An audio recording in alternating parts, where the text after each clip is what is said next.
ദൈവശബ്ദപ്രകാരമാണ് ടിക്കറ്റുകളെല്ലാം എടുത്തത്. ദൈവശബ്ദപ്രകാരം ഇവിടെ കടന്നു വരുവാനിടയായി. വളരെ സന്തോഷമുള്ളത്, വന്ന സമയത്ത് വളരെ ബുദ്ധിമുട്ടോടെയാണ് കർത്തമേശ എടുക്കണമെന്ന് ആഗ്രഹിച്ചു. അമ്മയുമായിട്ടൊക്കെ, കാരണം വർഷങ്ങളായി വടക്കേന്ത്യയിലാണ്. കടന്നു വരുവാൻ ദൈവം സഹായിച്ചു. ഞാനും അക്സയും കഴിഞ്ഞ പ്രാവശ്യം കർത്തമേശ എടുത്ത ബേബൽ എന്നോട് പറഞ്ഞു, മമ്മ എൻ്റെ സ്നാനത്തിന് ശേഷം ഒരിക്കലും ഗ്രാൻഡ്മയുമായിട്ട് കർത്തമേശയിൽ നിന്ന് പങ്കുകൊള്ളാൻ സാധിച്ചിട്ടില്ലല്ലോ.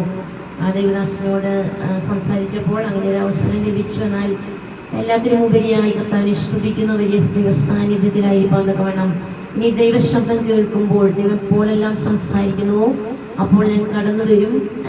ദൈവനോട് പറഞ്ഞിട്ടുണ്ട്, ദൈവശബ്ദത്തിന് എപ്പോഴും അധീനപ്പെട്ട് ഇതുവരെയും ജീവിക്കുവാൻ ദൈവം എനിക്ക് സഹായിച്ചു. ഒരു വേദഭാഗം ഞാൻ വായിക്കുവാൻ ആഗ്രഹിക്കുന്നു. 119 സങ്കീർത്തനത്തിന്റെ 30 വാക്യം. I have chosen the way of faithfulness and I set my heart, in the law of the Lord. Malayalam ആർക്കെങ്കിലും ലഭിച്ചെങ്കിൽ അത് വായിക്കാം. 119 Psalms 30, 119 സങ്കീർത്തനത്തിന്റെ 30 വാക്യം.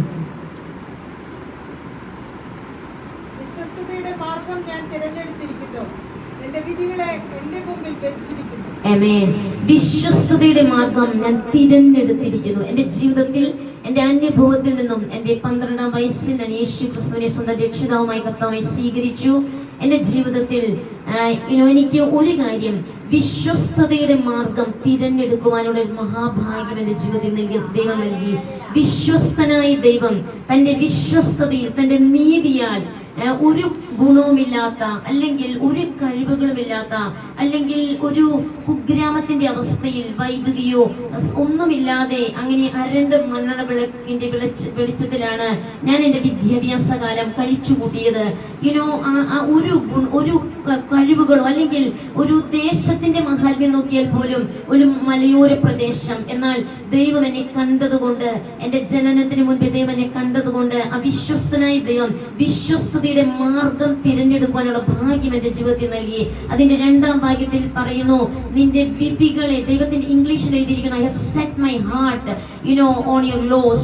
ദൈവത്തിന്റെ ന്യായ പ്രമാണത്തിൽ എൻ്റെ ഹൃദയത്തെ സ്ഥിരപ്പെടുത്തുവാൻ, ആ ദൈവവചനത്തിൽ, ദൈവത്തിന്റെ വിധികളിൽ എൻ്റെ ഹൃദയത്തെ സ്ഥിരപ്പെടുത്തുവാൻ തക്കവണ്ണം ദൈവനെ സഹായിച്ചു. ഫിലിപ്പിയ ലേഖനം 4-ാം അധ്യായത്തിന്റെ 8ഉം 9ഉം വാക്യം ആർക്കെങ്കിലും ലഭിച്ചുവെങ്കിൽ അത് വായിക്കാം. അവിടെ എഴുതിയിരിക്കുന്ന നമ്മുടെ ഹൃദയത്തെ നാം എവിടെയാണ് സ്ഥിരപ്പെടുത്തേണ്ടിയിരിക്കുന്നത്? ഫിലിപ്പിയ ലേഖനം 4-ന്റെ 8ഉം 9ഉം വാക്യം. ഒടുവിൽ സഹോദരന്മാരെ, സത്യമായതൊക്കെയും ഇവിടെ പറഞ്ഞിരിക്കുന്നു, ഫിലിപ്പിയൻസ് ചാപ്റ്റർ 4:8-9, അവിടെ സത്യമായത്, നമ്മുടെ ഹൃദയത്തെ നാം സ്ഥിരപ്പെടുത്തേണ്ടിയിരിക്കുന്നത്.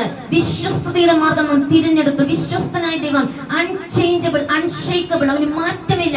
അവന്റെ വിശ്വസ്തതയ്ക്ക് ഒരു മാറ്റമില്ല. ഒരിക്കലും മാറ്റം വരാത്ത ആ വിശ്വസ്തനായ ദൈവം, അതേ വിശ്വസ്തതയിൽ സ്ഥിരതയോടെ മുന്നേറുവാൻ ദൈവം കൽപ്പിക്കുന്നത് സമയാസമയം അതുപോലെ അനുസരിക്കുവാൻ ഇന്ന് വരെ ദൈവം എന്നെ സഹായിച്ചു. മുന്നോട്ടുള്ള ഓരോ സ്റ്റെപ്പിലും ഭയത്തോടെ, എന്റെ പ്രവാസകാലം ഭയത്തോടെ, വിറയലോടെ ദൈവം മുൻപാകെയാണ് നിൽക്കുന്നതെന്നുള്ള ഉറപ്പോടെ, അതുപോലെ ഒരു ദിവസം ദൈവം മുൻപാകെ ഞാൻ കണക്ക് ബോധിപ്പിക്കേണ്ടി വരുമെന്നുള്ള ആ ബോധ്യം എനിക്കുള്ളത് കൊണ്ട് തികഞ്ഞ അനുസരണത്തോടെ ദൈവവചനത്തെ അനുസരിക്കുവാൻ തക്കണം അവന്റെ വിധികളിൽ എന്റെ ഹൃദയത്തെ ഉറപ്പിച്ചുകൊണ്ട് ഫിലിപ്പിയ ലേഖനത്തിൽ പൗലോസ് ഫിലിപ്പിയർക്ക് എഴുതുകയാണ്, സത്യമായത് നമ്മെ ഏതിനാണ് സെറ്റ് ചെയ്യുന്നത്, നമ്മുടെ ഹൃദയത്തെ ഉറപ്പിക്കേണ്ടത് സത്യമായത്. സത്യമെന്ന് യേശു പറഞ്ഞു, ഞാൻ തന്നെ സത്യവും വഴിയും ജീവനുമാകുന്നു. ആ സത്യമായ യേശു ക്രിസ്തുവിൽ നമ്മുടെ ഹൃദയത്തെ ഉറപ്പിക്കുവാൻ തക്കവണ്ണം അതിന്റെ അടുത്ത ഭാഗ്യം സത്യമായതും അഘനമായതും നീതിയായതൊക്കെയും നിർമ്മലമായതൊക്കെയും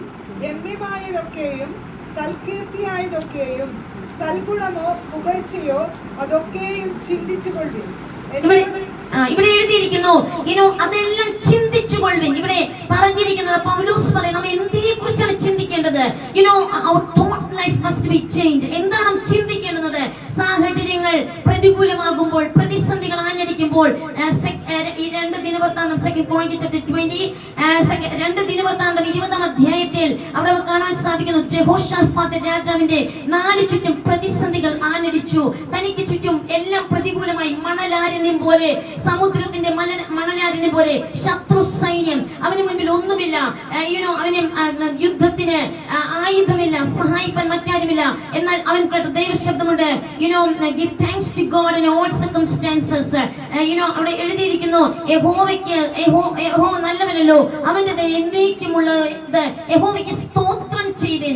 Give praises to God. ദൈവത്തിന് സ്തോത്രം ചെയ്യുവിൻ. പ്രതിസന്ധിയുടെ മധ്യത്തിൽ പ്രതിസന്ധികളെ നോക്കാതെ ദൈവത്തിനെ സ്തുതിക്കുമ്പോൾ, സ്തോത്രം ചെയ്യുമ്പോൾ മണലാരിനെ പോലെയുള്ള ശത്രു സൈന്യം തകർന്നു പോകുന്നത്, അത് വീണടിഞ്ഞു പോകുന്ന അവസ്ഥയെ കാണുവാൻ ഇടയായിത്തീർന്നു. സ്തുതിയുടെ ആരാധനയുടെ ശക്തി, പ്രാർത്ഥനയുടെ ആരാധനയുടെ ശക്തി, ദൈവസന്നിധി നാം വിശ്വസ്തയോടെ നിൽക്കുന്നുവെങ്കിൽ, നീതിയോടെ നിൽക്കുന്നുവെങ്കിൽ, സത്യസന്ധതയോടെ നിൽക്കുന്നുവെങ്കിൽ, സത്യത്തിൽ ഉറച്ചു നിന്നുകൊണ്ട് ക്രിസ്തു യേശുവിൽ അവന്റെ വചനത്തിൽ വേരൂന്നിക്കൊണ്ട് ഉറപ്പും ധൈര്യത്തോടും കൂടെ നിൽക്കുന്നുവെങ്കിൽ, ഏത് പ്രതിസന്ധികളിലും നമ്മെ കരം പിടിച്ച് നടത്തുവാൻ, നമ്മെ മുന്നോട്ട് തന്നെ നയിക്കുവാൻ ശക്തനായ ദൈവം. മോശയുടെ മുമ്പിൽ ചെങ്കടൽ പ്രതിസന്ധിയായിരുന്നില്ല, മറിച്ച് സകലത്തിനും മീതെ ഉന്നതനായ ദൈവം, ഞാൻ തന്നെ വഴി എന്ന് പറഞ്ഞ ദൈവം, വഴി കാണാതെ മോശ പ്രതിസന്ധിയുടെ മധ്യത്തിലായിരുന്നപ്പോൾ, പുറകിൽ ശത്രു സൈന്യം, മുന്നിൽ വഴി കാണുവാൻ സാധിക്കാതിരുന്ന സാഹചര്യത്തിൽ അവൻ മുഴങ്കാൽ മടക്കി ദൈവസന്നിധിയിൽ കരമുയർത്തിയപ്പോൾ വഴിയാകുന്നവൻ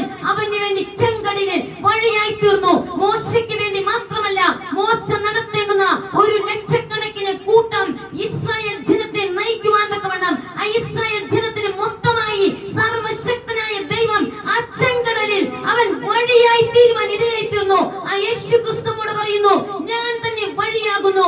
ഒരു പക്ഷെ നമുക്ക് മുൻപിൽ വാതിലുകൾ അടഞ്ഞു പോകുമ്പോൾ, യോഹന്നാന്റെ സുവിശേഷം മധ്യത്തിൽ കാണുന്നു, യേശു പറയുന്നു, ഞാൻ തന്നെ വാതിൽ, ഞാൻ തന്നെ വഴി, ഞാൻ തന്നെ സത്യം, ഞാൻ തന്നെ ജീവൻ. സത്യത്തിൽ നാം ഉറച്ചു നിൽക്കുന്നുവെങ്കിൽ, വിശ്വസ്തതയിൽ ഉറച്ചു നിൽക്കുന്നുവെങ്കിൽ, ആ മാർഗത്തിന് മുറുകെ പിടിക്കുന്നുവെങ്കിൽ, സത്യവാനായ ദൈവം ഓരോ നിമിഷവും നമ്മെ കരം പിടിച്ച് വഴി നടത്തുവാൻ ഇടയായി തീരും. വഴികളില്ലാത്തിടത്ത് നമുക്ക് വേണ്ടി വഴി തുറന്ന് നമ്മിലൂടെ ചിലരെയെല്ലാം ആ അക്കരയ്ക്ക് കൊണ്ടുപോകുവാൻ, നമുക്ക് പുറകിലുള്ള ശത്രു സൈന്യത്തെ അതേ ചെങ്കടലിൽ വഴിയാകുന്നവൻ വഴി മാറി അവരെ തകർക്കുവാൻ, ഇല്ലായ്മ ചെയ്യുവാൻ ഇടയായി തീരും. നമ്മുടെ ജീവിതത്തെ കർത്താവിന്റെ കരങ്ങളിലേക്ക് സമർപ്പിക്കാം. ദൈവം അനുവദിക്കുമ്പോൾ വീണ്ടും വരുവാൻ ആഗ്രഹിക്കുന്നു, ദൈവഹിതപ്രകാരം വരുവാൻ ആഗ്രഹിക്കുന്നു. വരുമ്പോഴെല്ലാം എനിക്കൊരു കാര്യം അറിയാം, ഞാൻ ദൈവത്തോട് എപ്പോഴും ചോദിച്ചിട്ടാണ് വരാറുള്ളത്. ഓരോ സ്റ്റെപ്പും ഒരു പ്രശ്നങ്ങൾ ബുക്ക് ചെയ്ത സമയത്ത് ദൈവാത്മാ പറഞ്ഞു, ക്യാൻസൽ ചെയ്യുവാൻ ഇതല്ല സമയം. അങ്ങനെ ക്യാൻസൽ ചെയ്യുവാൻ ഇടയായി തീർന്നു. ഞങ്ങളുടെ ജീവിതത്തിൽ ഓരോ സ്റ്റെപ്പും ഞങ്ങൾ എടുത്തു വെക്കുന്നത് ദൈവ ശബ്ദത്തിന് മുൻപിലാണ്. അതുകൊണ്ട് നാളെ കുഞ്ഞുങ്ങൾ കടന്നു പോകുന്നു, ശനിയാഴ്ച കടന്നു പോകുന്നു, എപ്പോൾ വരുമെന്ന് എനിക്കറിയില്ല. എന്നാൽ ഒന്നെനിക്കറിയാം, ഇനി തിരിച്ചു വരുമോ ഇല്ലയോ, എന്നാൽ വേഗത്തിൽ വരുമായിരിക്കാം, ഒരു പക്ഷേ അല്ലായിരിക്കാം, എന്നാൽ നിത്യതയുടെ തുറമുഖത്ത് ഉറപ്പോടെ നിൽക്കും, കാണും, അവനെ മുഖാമുഖമായി കാണും.